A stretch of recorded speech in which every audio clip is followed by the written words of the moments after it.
Let me give you an overview first of allegations, and then we'll be happy to answer any questions. This morning, Antonio Martinez, a 21-year-old Maryland man, was arrested and charged with attempting to bomb an armed forces recruiting center in Catonsville, Maryland.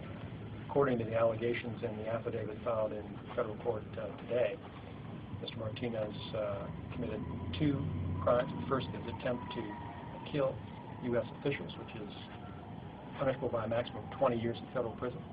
The second is attempt to use a weapon of mass destruction, which carries a maximum penalty of life in federal prison. A couple of points that we want to emphasize about this case. The first is that there was never any danger to the public this morning. The reason for that is that this operation was the culmination of an FBI undercover investigation that lasted approximately 2 months.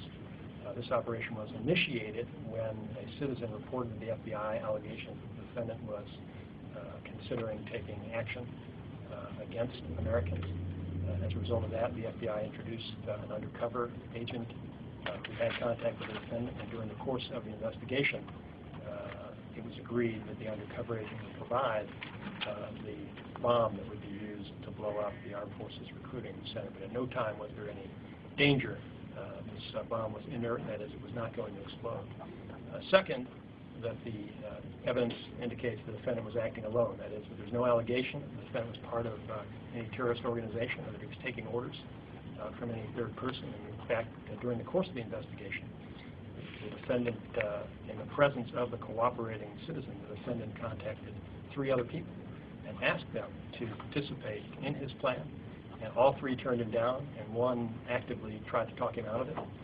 It's also alleged that one of the defendant's own family members tried to talk him out of going forward with his plan.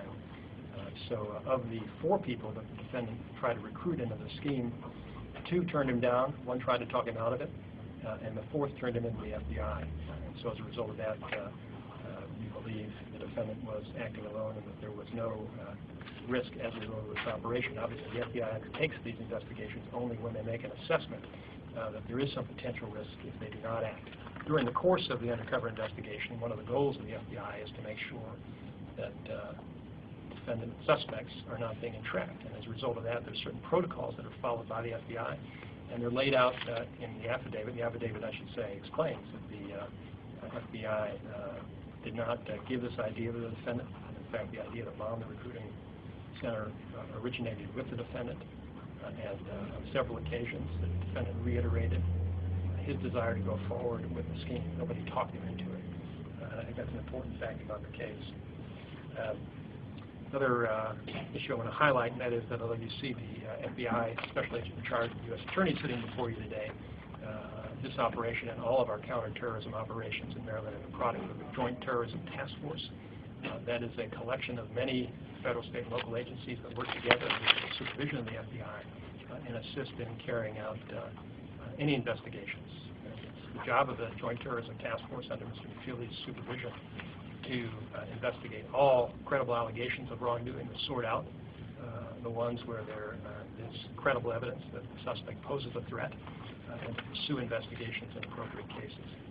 Let me let Special Agent McFeely say a little more about what's involved. Just one point to reiterate here is the fact that the public has coined the term lone wolf. We do believe that with the arrest of this individual that we have eliminated the threat, that he was acting alone. Can you explain what actually happened today at the recruiting station? Did Mr. Martinez believe that he was attempting to detonate some sort of an explosive? And what sort of an explosive did he think he was about to detonate? The allegation in the complaint is that the defendant fully intended to detonate an explosive this morning. That's what he's charged with. The allegation is that he thought he was going to bomb that Armed Forces Recruiting Center this morning. We're not permitted to give you any details beyond what's in the complaint, and obviously the affidavit does not contain every fact about what happened this morning. But I think the critical facts are that the bomb was inert, wasn't going to explode, but the defendant did not know that. And in fact, the allegation in the affidavit is that the defendant fully anticipated that it was going to blow up and that people were going to be injured and killed. Now, I emphasize, of course, that this is only an allegation. It's presumed innocent, but that is, in fact, the allegation, that he fully intended to kill people and destroy the recruiting center this morning. Can you give us any detail? Was this bomb located, an alleged bomb, the inert device, in a van, in a vehicle of some sort? It was located in a vehicle, and I think that's laid out in the affidavit, but we're not going to give any specific details beyond that fact. Sort of undercover operation, almost a sting operation, has been used several times to foil bomb plots now. Can you talk about that as a strategy, and if there's sort of a concerted effort or going on now, or if there's anything new, or this is just... We use a wide array of investigative techniques. They're each tailored to the situation that's presented to us. In this case, this was an individual that, according to the affidavit, approached a human source that was cooperating with the FBI and gave us information. From that, the source, according to the affidavit, did engage this individual in further discussions. At that point in time, it seemed prudent that we put a government agent in an undercover capacity into this scenario. Can you give us an idea of the timeline? Did this go on for months, the investigation, weeks? An idea of the timeline as far as how this guy was being, followed. I mean, how long of a timeline are we talking about here? As alleged in the affidavit, it goes back to the period of early fall this year. It says in the affidavit at some point after the Portland attempt became known that the defendant got nerve